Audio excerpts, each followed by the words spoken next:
Rejoindre Castres depuis Toulouse en moins d'une heure, contre 1h15 aujourd'hui, c'est la promesse du projet de l'autoroute A69.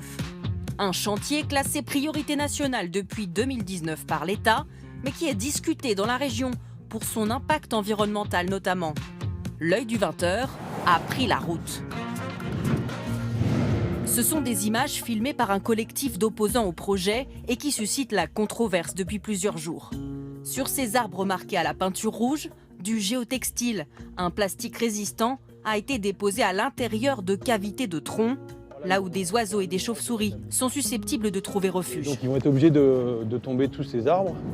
Thomas Digard dit avoir vu les cordistes à l'œuvre et accuse le concessionnaire de l'autoroute d'avoir obstrué les nids pour préparer l'abattage.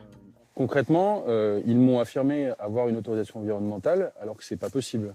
La procédure d'enquête publique environnementale est en cours.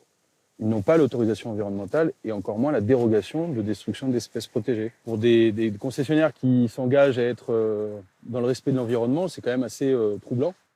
Une enquête pour dégradation de l'habitat d'une espèce animale protégée a été ouverte par le parquet de Castres. La société d'autoroute assure de son côté que les arbres étaient inhabités et qu'il s'agissait d'une mesure de précaution avant abattage. Mais cet incident ravive l'inquiétude de certains habitants. La nouvelle autoroute devrait être construite en parallèle de la nationale existante entre Toulouse et Castres, sur 53 km. Une 2x2 voies censée faire gagner 25 minutes aux automobilistes. Un projet pourtant critiqué en octobre dernier par ce rapport de l'autorité environnementale, une autorité indépendante. De façon générale, ce projet routier initié il y a plusieurs décennies apparaît anachronique. La justification de raisons impératives d'intérêt public majeur du projet au regard de ses incidences sur les milieux naturels apparaît limitée. Certains villages pourraient voir leur paysage transformé et des agriculteurs expropriés. Ce que dénoncent plusieurs élus locaux, comme la maire de Telat, 500 habitants. Elle ne comprend pas l'intérêt d'un tel projet au regard de la densité de circulation quotidienne.